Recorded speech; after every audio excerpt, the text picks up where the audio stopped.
Assalamualaikum warahmatullahi wabarakatuh.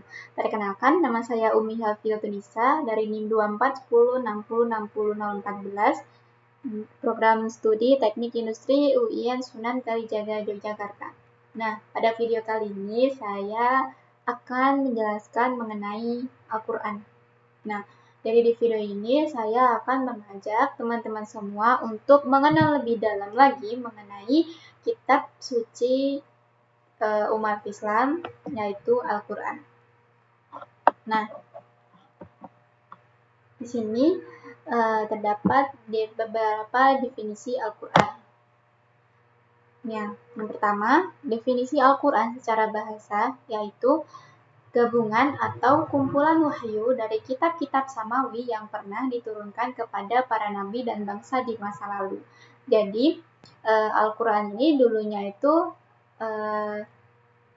berupa lembaran-lembaran yang terpisah.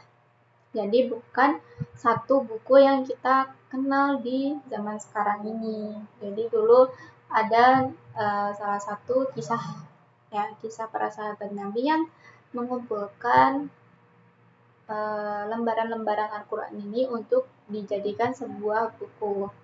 Nah, kemudian ada 4 pendapat ulama mengenai Al-Quran. Yang pertama, itu ada ulama yang berpendapat bahwa Al-Quran itu berasal dari kata qoro'ah atau yaqro'u yang artinya membaca. Nah, ada juga ulama yang mendefinisikan Al-Quran itu sebagai sebuah perbandingan. Nah, yang ketiga, ada ulama juga yang berpendapat bahwa Al-Quran itu dia seperti kata jamaah yang artinya menggabungkan. Nah, sedangkan Imam Asy'ari itu mendefinisikan Al-Quran sebagai menggabungkan secara khusus. Sedangkan Imam Syafi'i berpendapat bahwa Al-Quran itu adalah nama asli, bukan turunan dari akar kata manapun. Nah, kemudian setelah tadi definisi Al-Quran menurut bahasa dan juga beberapa pendapat ulama, ini ada definisi Al-Quran secara terminologi. Nah, yang pertama itu ada Al-Quran itu adalah kalam Allah, di mana kalam Allah itu artinya adalah perkataan Allah. Nah, perkataan Allah ini bukan sembarang firman, melainkan perkataan Allah yang diturunkan secara resmi kepada Nabi Muhammad SAW. Nah, Allah ini juga berbicara kepada makhluk lain selain Nabi, tapi perkataan Allah ini tidak termasuk dari Al-Quran. Nah, kemudian ada Al-Quran itu sebagai al-muta'abbad bi tilawati, yang artinya ketika kita membaca Al-Quran itu maka kita akan mendapatkan pahala karena dalam membaca Al-Quran itu sudah ada nilai ibadah. Berbeda dengan kita membaca hadis. Sebenarnya membaca hadis itu juga dapat pahala, tapi tidak terhitung sebagai ibadah. Nah, membaca Al-Quran dengan hanya kita membaca tanpa memahami maknanya pun kita itu tetap mendapatkan pahala dari Allah. Nah, apalagi kita membaca dengan memahami maknanya sekaligus, itu Masya Allah sekali. Nah, kemudian ada definisi Al-Quran, di mana Al-Quran itu diturunkan kepada Nabi Muhammad SAW. Nah, jadi Al-Quran itu merupakan wahyu yang diturunkan dari Allah kepada Nabi secara khusus. Gitu. Nah, kemudian yang terakhir ini ada Al-Quran itu diriwayatkan secara mutawatir dan diturunkan dalam bahasa Arab, dan keindahan sastra dari isi Al-Quran ini tidak tertandingi oleh para pujangga Arab yang hebat sekaligus. Nah, kemudian Allah itu berbicara kepada berbagai makhluk, bukan hanya kepada Nabi Muhammad. Kalau yang kepada Nabi Muhammad itu kan disebutnya Al-Quran. Nah, tapi ini juga di sini Allah itu ada dialog dengan makhluk lain.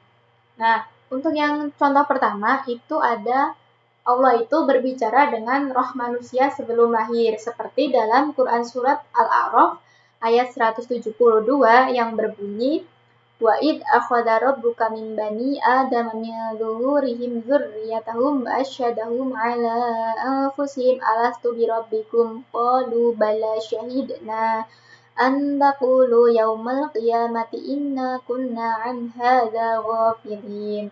Jadi di situ Allah itu berbicara kepada roh manusia sebelum lahir di ayat ini. Nah, kemudian di contoh yang kedua itu Allah berbicara atau memberikan perintah kepada malaikat dan iblis untuk bersujud kepada Nabi Adam. Nah, jadi kan dulu sebelum Nabi Adam diturunkan ke bumi itu Allah memerintahkan kepada malaikat dan iblis untuk bersujud kepada Nabi Adam itu.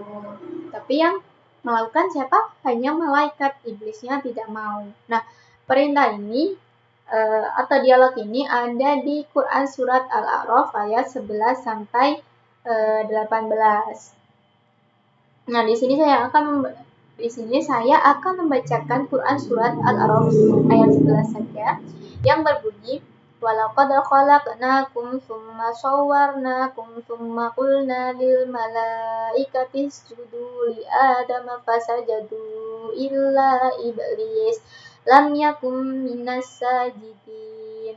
Nah, jadi di ayat ini itu ada firman Allah kepada para malaikat yang berbunyi, bersujudlah kamu kepada Adam. Gitu.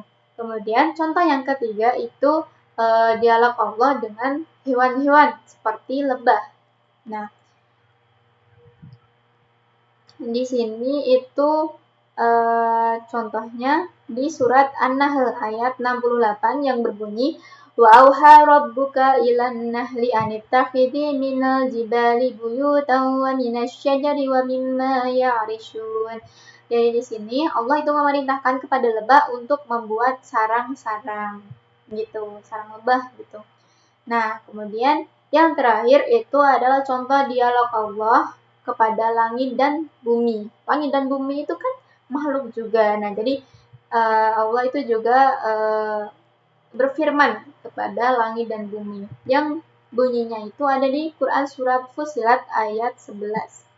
Yang bunyinya, Tsumma stawa ila samai wa hiya dukhanun faqala laha wa lil ardi itiya taw'an aw karha qalata ataina ta'i'in. Nah, jadi di sini itu Allah berfirman kepada langit dan bumi supaya mereka itu tunduk kepada Allah dengan patuh gitu.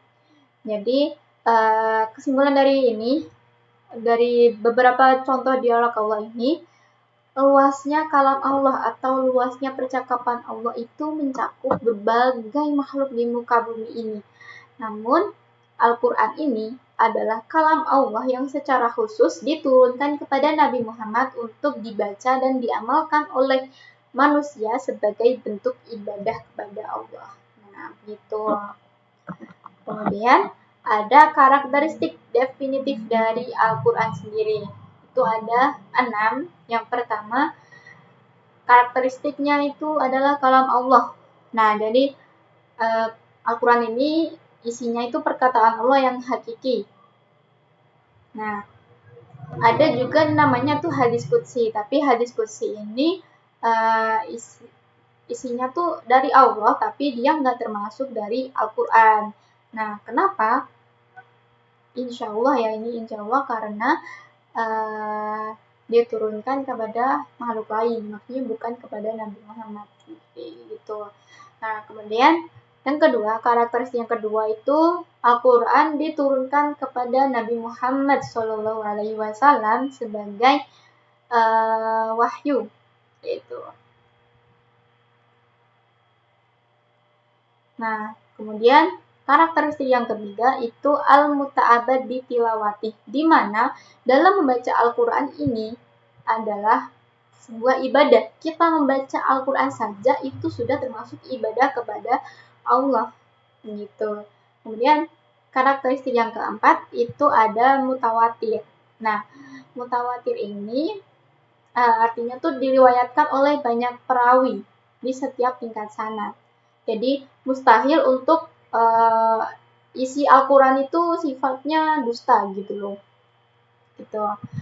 Nah, kemudian karakteristik yang kelima itu Al-Quran berisi bahasa Arab. Tapi ya maksudnya isi aslinya itu bahasa Arab, tapi nanti ada terjemahan ke dalam bahasa sendiri-sendiri supaya lebih mudah untuk memahaminya gitu. Tapi untuk membacanya kita tetap membaca dalam bahasa Arab. Nah, kemudian karakteristik yang terakhir itu keindahan sastranya atau i'jaz. Nah, jadi Al-Quran itu menentang para pujangga Arab untuk menandingi keindahannya. Nah, karena saking indahnya Al-Quran, jadi tidak ada yang mampu untuk menandingi keindahan dari isi Al-Quran ini. Nah, kemudian isu-isu penting dalam studi Al-Quran. Yang pertama itu ada sab'atu ahruf atau 7 variasi lafal Al-Quran yang disesuaikan dengan dialek suku Arab. Kemudian nasikh dan mansukh, yaitu ayat yang pernah turun kemudian dihapus, dan para ulama menulis kitab khusus yang membahas tentang dinamika hukum ini. Iya, jadi ada ulama yang nulis kitab tentang nasikh dan mansukh ini sendiri, gitu, berbeda di luar Al-Quran gitu. Kemudian isu yang ketiga itu ada Mu'tazilah dan Al-Quran itu adalah makhluk. Nah, jadi pendapat Mu'tazilah yang menyebut Al-Quran itu makhluk ditolak oleh ahlu sunnah. Begitu. Jadi ya Al-Quran itu bukan makhluk ya, tapi ya udah Al-Quran itu kitab suci gitu, bukan makhluk. Nah, di sini ada beberapa informasi tambahan. Nah, kan di Al-Quran itu sering ada penggunaan kata kami ya. Nah, jadi penggunaan kata kami dalam Al-Quran itu bukan berarti Allah tuh jumlahnya tuh banyak. Itu bukan. Tapi bentuk bahasa Arab yang menunjukkan keagungan dan keterlibatan makhluk lain seperti malaikat dan dalam pelaksanaan kehendak Allah itu. Jadi kami itu bukan maksudnya Allah tuh banyak gitu, enggak. Tapi kami itu Allah beserta makhluk lain seperti malaikat begitu. Nah, kemudian kutipan Fir'aun dan Iblis dalam Al-Quran. Nah, perkataan mereka yang dikutip dalam Al-Quran menjadi bagian dari teks Al-Quran dan mendatangkan pahala jika dibaca secara utuh. Namun, tidak boleh dibaca terpisah sebagai zikir. Nah, jadi kan dalam Al-Quran itu ada beberapa kisah tentang Fir'aun dan juga Iblis gitu kan. Nah, itu kita tuh cukup membacanya aja dan memahaminya, tapi kita nggak usah ikut melafalkan kutipan dari omongan dari Fir'aun dan Iblis ini sebagai zikir, itu tidak boleh. Harus dibaca utuh dalam maksudnya iya dalam sekalian membaca Al-Quran gitu. Nah, kemudian ada tafsir bil maksur dan metode lain. Jadi tafsir bil maksur itu penting namun tidak cukup sendiri. Tafsir ilmiah, tematik, dan pendekatan lain juga diperlukan karena dunia terus berkembang secara dinamis. Nah, jadi dalam Al-Quran itu kan ada tafsirnya juga. Nah, itu harus ditafsir dalam ilmiahnya, tematiknya juga gitu. Jadi biar hasil tafsirannya itu benar gitu loh. Nah, kemudian ada wahyu versus kalam. Kalam itu berarti perkataan yang bersuara, sedangkan wahyu itu dapat berupa ilham tanpa ada suara gitu. Nah, dalam mayoritas kasus para sahabat tidak mendengar langsung suara malaikat Jibril saat ada wahyu turun kepada Nabi gitu. Nah, di sini ada poin-poin utama dalam materi yang telah saya jelaskan sebelumnya. Itu jadi Al-Quran itu merupakan kalam Allah yang diturunkan khusus kepada Nabi Muhammad. Kemudian dia sifatnya mutawatir, berbahasa Arab, dan dalam membacanya itu bisa bernilai ibadah. Nah, Yang kedua, itu Imam Syafi'i berpendapat bahwa Al-Quran itu merupakan nama asli, bukan turunan dari sebuah kata. Hal ini membuat Al-Quran itu bersifat unik jika dibandingkan dengan kitab-kitab samawi lainnya. Nah, semakin kita mengenal Al-Quran lebih dalam, maka akan semakin timbul rasa cinta dalam hati kita, seperti peribahasa yang berbunyi tak kenal maka tak sayang. Jadi alangkah lebih baik itu dalam membaca Al-Quran kita tuh juga memahami isinya gitu loh, karena isi dari Al-Quran itu memang seindah itu untuk dipahami dan diamalkan dalam kehidupan kita juga. Ya, begitu. Nah, itu saja dari saya. Mohon maaf apabila ada kekeliruan dalam bertutur kata. Terima kasih. Wassalamualaikum warahmatullahi wabarakatuh.